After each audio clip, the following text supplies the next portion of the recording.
Tech music ബ്ലോഗിന്റെ പുതിയൊരു വീഡിയോയിലേക്ക് എല്ലാവർക്കും സ്വാഗതം.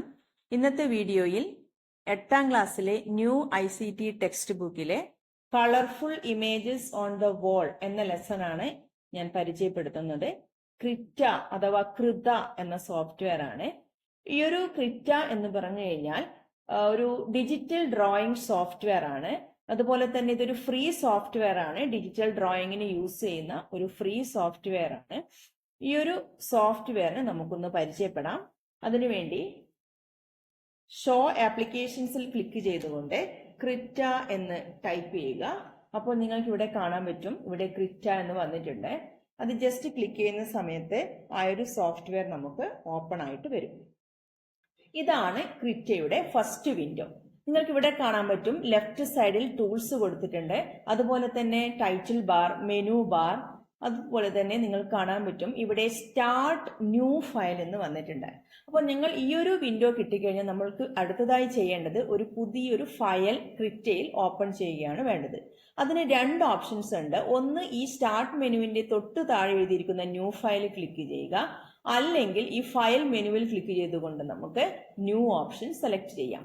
സ്റ്റാർട്ട് എന്നതിന്റെ തൊട്ട് താഴെയുള്ള ന്യൂ ഫയൽ ഒന്ന് ക്ലിക്ക് ചെയ്യുന്നു. അപ്പോൾ ഒരു ചെറിയ വിൻഡോ ഓപ്പൺ ആയി വന്നിട്ടുണ്ട്. അവിടെ നിങ്ങൾക്ക് കാണാം കസ്റ്റം ഡോക്യുമെന്റ്. ഇനി ഈ ഒരു ഇമേജ് സൈസ് എന്നെടുത്ത് പ്രീ ഡിഫൈൻഡ് എന്നെടുത്ത് നമ്മൾ ജസ്റ്റ് ക്ലിക്ക് ചെയ്തുകൊണ്ട് നമുക്ക് ഏത് സൈസിലുള്ള ക്യാൻവാസ് ആണ് വേണ്ടതെന്ന് സെലക്ട് ചെയ്യാം. ഞാനിപ്പോൾ ഇവിടെ A4 എന്ന ക്യാൻവാസ് ആണ് സെലക്ട് ചെയ്തത്. അതുപോലെ തന്നെ ആ ക്യാൻവാസിന്റെ വിഡ്ത്തും ഹൈറ്റും നമുക്ക് ഇവിടെ സ്പെസിഫൈ ചെയ്ത് കൊടുക്കാം. പിന്നെ ഇവിടെ നിങ്ങൾക്ക് രണ്ട് ഓപ്ഷൻസ് കാണാൻ പറ്റും. അതിലൊന്ന് ലാൻഡ്സ്കേപ്പ് ആണ്, അതുപോലെ തന്നെ അടുത്തത് പോർട്രേറ്റ് ആണ്. ഇത് രണ്ടും തമ്മിലെ ഡിഫറൻസ് നിങ്ങൾക്ക് അറിയാമെന്ന് വിചാരിക്കുന്നു. നമ്മളുടെ ഈ ലാൻഡ്സ്കേപ്പ് എന്ന് പറഞ്ഞു കഴിഞ്ഞാൽ നമ്മളൊരു നോട്ട്ബുക്കിനെ ലാൻഡ്സ്കേപ്പ് എന്ന് പറഞ്ഞാൽ നമ്മൾ ചെരിച്ച് പിടിച്ചു കഴിഞ്ഞാൽ കിട്ടുന്ന ലാൻഡ്സ്കേപ്പ്, അതുപോലെ തന്നെ പോർട്രേറ്റ് നിങ്ങൾക്ക് ഇവിടെ കുത്തനെ ഇവിടെ കാണിച്ചു തന്നിട്ടുണ്ട്. അപ്പൊ ഞാനിവിടെ ജസ്റ്റ് ഒന്ന് ക്രിയേറ്റ് എന്ന ബട്ടൺ പ്രസ് ചെയ്യുന്നു.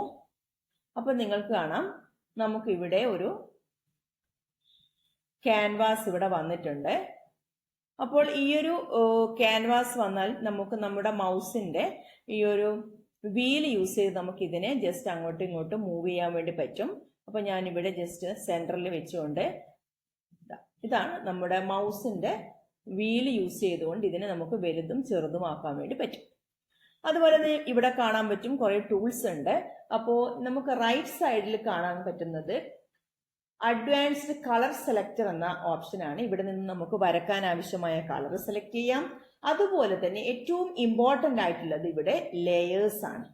ഒരു ലെയർ എന്ന് പറഞ്ഞു കഴിഞ്ഞാൽ നമുക്ക് ഒരു പിക്ചർ വരക്കുന്ന സമയത്ത് ഞങ്ങൾ ലെയേഴ്സ് ക്രിയേറ്റ് ചെയ്തിട്ടാണ് നമ്മൾ വരക്കുന്നതെങ്കിൽ നമുക്ക് ഏത് ലെയറിലാണോ ഒരു മിസ്റ്റേക്ക് സംഭവിച്ചത് ആ ലെയർ എടുത്തുകൊണ്ട് നമുക്ക് ആ മിസ്റ്റേക്ക് കറക്റ്റ് ചെയ്യാൻ വേണ്ടി പറ്റും. ഞങ്ങൾ ഈ ഒരു ഡ്രോയിങ് മുഴുവനും ഒരു ലെയറിലാണ് വരച്ചതെങ്കിൽ നമുക്ക് മിസ്റ്റേക്ക് ഉണ്ടായിക്കഴിഞ്ഞാൽ നമുക്ക് ഫുൾ മാറ്റി വരയ്ക്കേണ്ടി വരും. അപ്പോൾ ഇതിൽ ക്രിയേറ്റ് ചെയ്യുന്നത് എല്ലാം ഓരോ ലെയേഴ്സ് ആയിട്ടാണ് ചെയ്യുന്നത്. അപ്പൊ ഇവിടെ കാണാൻ പറ്റും നിങ്ങൾക്ക് paint layer 1, background paint layer 1 എന്ന് കാണാൻ പറ്റും.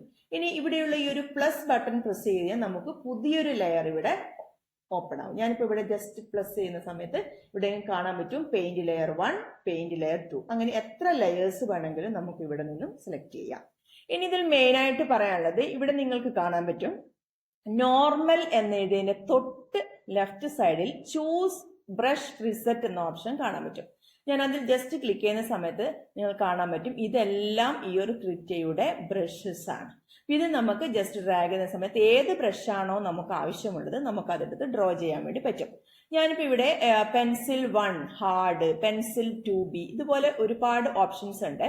ഞാനിവിടെ എയർ ബ്രഷ് കാണാൻ പറ്റും. ബേസിക് 1 എന്നത് ജസ്റ്റ് ക്ലിക്ക് ചെയ്യുന്നു. അതിനുശേഷം ഏത് കളറിലാണോ നമുക്ക് ഡ്രോ ചെയ്യേണ്ടത് ആ കളർ സെലക്ട് ചെയ്യുന്നു.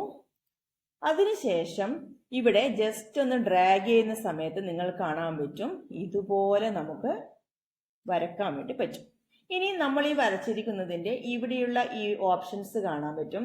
പെൻസിൽ 2B, ഞാനിപ്പോൾ പെൻസിൽ 2B എന്ന് ക്ലിക്ക് ചെയ്യുന്നു. അതുപോലെ തന്നെ ഇതിന്റെ കളർ ചേഞ്ച് ആക്കുന്നു. ഞാൻ ജസ്റ്റ് ഡ്രോ ചെയ്യുമ്പോൾ നമുക്ക് പെൻസിൽ 2Bയുടെ ഒരു ഡ്രോയിങ് ഇവിടെ കാണാൻ പറ്റും. അപ്പൊ നമ്മുടെ ഈ ഒരു ബ്രഷിൽ ഏതാണോ നമുക്ക് ആവശ്യമുള്ളത് നമുക്കത് സെലക്ട് ചെയ്യാൻ വേണ്ടി പറ്റും. ഇവിടെ ഒരുപാട് ബ്രഷസ് ഇതിൽ അവൈലബിൾ ആയിട്ടുണ്ട്. അപ്പോൾ ഏതാണോ നമ്മൾ സെലക്ട് ചെയ്യുന്നത് അത് എടുത്ത് നമുക്ക് ഇവിടെ ഡ്രോ ചെയ്യാൻ വേണ്ടി പറ്റും. ഓക്കെ, ഇത്രയും ഈ ഒരു ഇന്റർഫേസിനെ പറ്റി നമുക്ക് മനസ്സിലായല്ലോ.